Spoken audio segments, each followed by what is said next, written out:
ईरानी सदर के दौरे पाकिस्तान से इतना बड़ा सरप्राइज आएगा ये किसी के वहमो गुमान में नहीं था।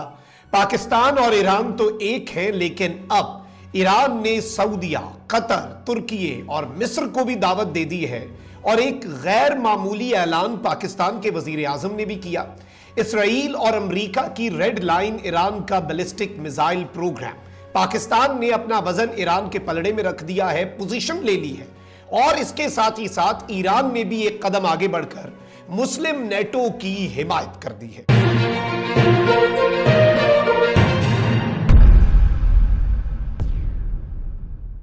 बिस्मिल्लाहिर्रहमानिर्रहीम, अस्सलाम वालेकुम। मैं हूं मखदूम शहाबुद्दीन। अहम तरीन अपडेट्स हैं जो आपके सामने रखनी है। नाज़रीन किराम, ईरान के सदर का दौरा पाकिस्तान, तारीख साज दौरा तो ये था ही था, लेकिन इसमें जो ऐलान हो चुका है, जो स्टेटमेंट्स आ चुकी हैं, वो अनप्रेसिडेंटेड है।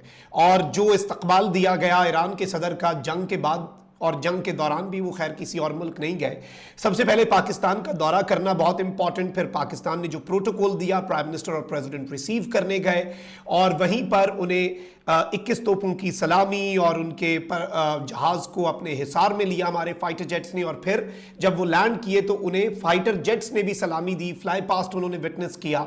ये सब अपनी जगह पर, लेकिन अब इस पूरे दौरे का सबसे बड़ा सरप्राइज आ चुका है। मुझे लग रहा था कि शायद ये मुआशी पैकेजेस या इकोनॉमिक एग्रीमेंट्स होगा, लेकिन असल बात अब इससे बहुत आगे निकल चुकी है और ये एक बहुत बड़ी डेवलपमेंट है। मैं सारी अपडेट्स आपके सामने रखता हूं, लेकिन उससे पहले अगर अभी तक आपने इस वीडियो को लाइक नहीं किया, लाइक जरूर कर दें। कमेंट सेक्शन में राय का इजहार भी कीजिएगा और पाकिस्तान जिंदाबाद का नारा आपने कमेंट सेक्शन में जरूर लिखना है। नाज़रीन इकराम, सबसे इंपॉर्टेंट चीज तो यह है कि सदर मुमलिकत और वजीर आजम से ईरानी सदर ने जो मुलाकात की और इनिशियली रिसीव भी किया ईरानियन प्रेसिडेंट को, इन दोनों ने सबसे पहले ईरानियन प्रेसिडेंट को रिसीव करने के बाद जो एक फॉर्मल मीटिंग है ईरानियन प्रेसिडेंट ने किसके साथ की, फील्ड मार्शल सैयद आसिम मुनीर से वो मिलते हैं और ISPR ने एलामिया भी जारी किया।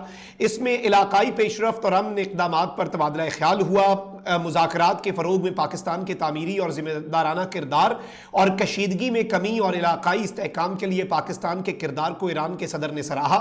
ईरानी सदर ने तनाज़े के पुरअमन हल की हौसला अफजाई के लिए पाकिस्तान की कोशिशों का एतराफ़ भी किया। डॉक्टर मसूद पज़िश्कियान ने इलाकाई स्टेक होल्डर्स के माबैन मफाहमत बढ़ाने की पाकिस्तान की कोशिशों को भी सराहा।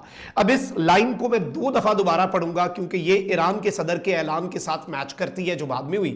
ISPR के एलामिये में कहा गया है कि डॉक्टर मसूद पज़िश्कियान ने इलाकाई स्टेक होल्डर्स, इलाकाई रीजनल स्टेक होल्डर्स, वो कौन है, अरब से, इलाकाई स्टेक होल्डर्स के दरमियान मफाहमत बढ़ाने की पाकिस्तान की कोशिशों को भी सराहा। अमेरिका ईरान मामला पीछे रह गया, इलाकाई स्टेक होल्डर्स। मुलाकात में फील्ड मार्शल सैयद आसिम मुनीर ने खित्ते में अमन और इस्तेहकाम के लिए पाकिस्तान के गैर मुतज़लज़ल अज़्म का इयादा किया। दोनों रहनुमाओं ने पाक ईरान ताल्लुकात को मजीद मजबूत बनाने के अज़्म का भी इयादा किया। मुलाकात में बामी दिलचस्पी के उमूर पर करीबी मुशावरत बरकरार रखने के अज़्म का भी इयादा हुआ।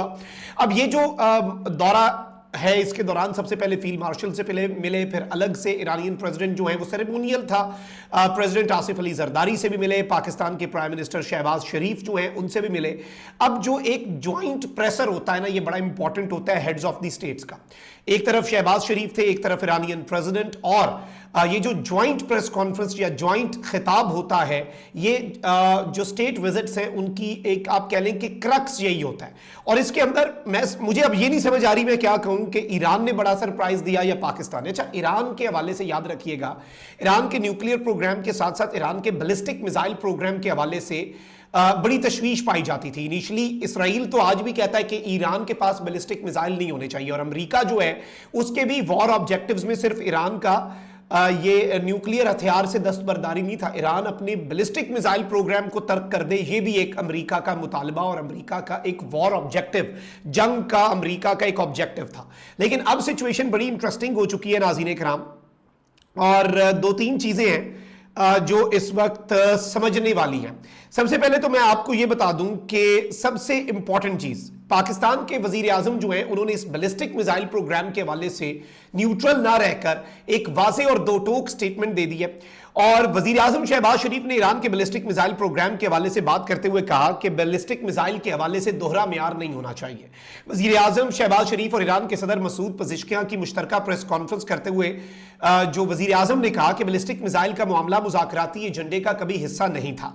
अगर ईरान बैलिस्टिक मिसाइल अपने दिफा के लिए रखता है तो बहुत से ममालिक ऐसे मिसाइल रखते हैं।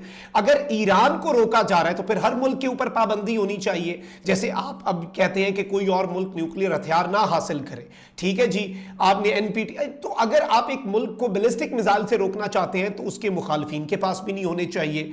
ये एक बड़ी इंपॉर्टेंट चीज है। वजीर आजम ने सवाल उठाया कि बहुत से ममालिक के पास बैलिस्टिक मिसाइल है, ऐसी सूरत हाल में ईरान के बैलिस्टिक मिसाइल पर सवाल क्यों उठता है? दूसरे मुल्कों की तरह ईरान अपने दिफा के लिए बैलिस्टिक मिसाइल क्यों नहीं रख सकता?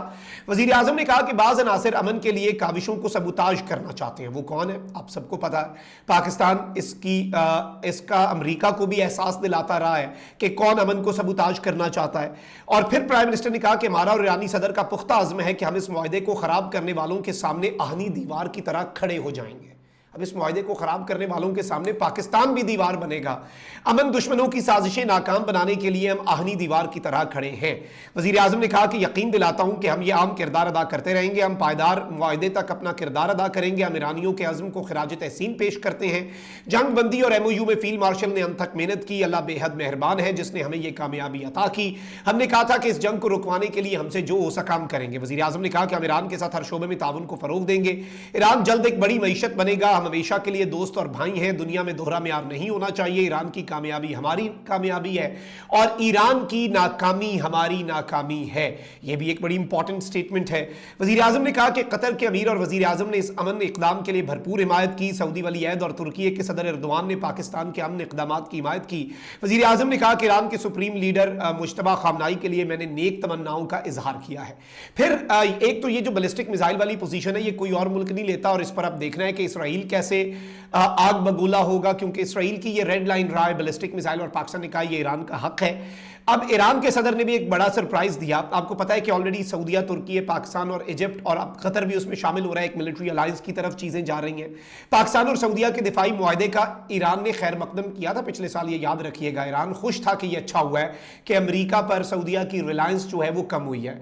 अब आते हैं नाज़रीन इकराम, ईरान के सदर ने क्या बातें की। ईरान के सदर मसूद पज़ेश्कियां ने वजीर आजम शहबाज शरीफ के हमरा प्रेस कॉन्फ्रेंस करते हुए कहा कि हम अपने मिसाइल प्रोग्राम पर किसी तरह समझौता नहीं करेंगे।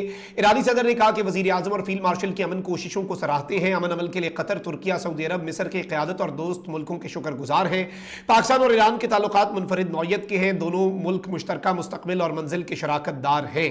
अच्छा, सबसे अहम तरीन चीज़ है नाज़रीन इकराम के जो इंपॉर्टेंट है, जो हमने समझनी है, ईरान ने फ्रेंडशिप का हाथ जो है वो आगे बढ़ाया है और ईरान ने कहा है कि पाकिस्तान, कतर, सऊदी अरब, मिस्र और तुर्की, इनके साथ हम एक मजीद बड़ा इत्तेहाद जो है वो बनाना चाहते हैं ताकि म्यूचुअल अंडरस्टैंडिंग हो, एक नुक्ते के ऊपर दोनों मुल्कों का इत्तफाक हो और laying the foundation for a new regional security architecture.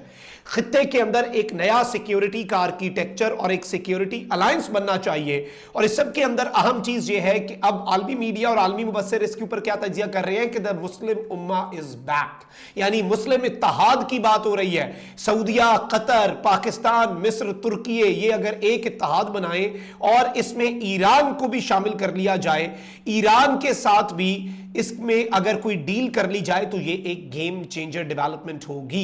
ये किसी के वहमो गुमान में भी नहीं था कि इस सब के अंदर ईरान भी शामिल हो सकता है, which is a very big development, जो एक इंतहाई मस्बत अपडेट है। और इस सारे मामले में कुछ चीजें जो हैं उन्हें समझना इस वक्त बहुत जरूरी हो चुका है। पाकिस्तान ने बैलिस्टिक मिसाइल वाला मामला और इसके साथ ही साथ सऊदिया, कतर, मिस्र और तुर्की को ईरान की तरफ से बड़ी दावत दिया जाना कि आओ एक रीजनल सिक्योरिटी आर्किटेक्चर बनाएं पाकिस्तान की सरबराही में, ये बड़ी अपडेट है।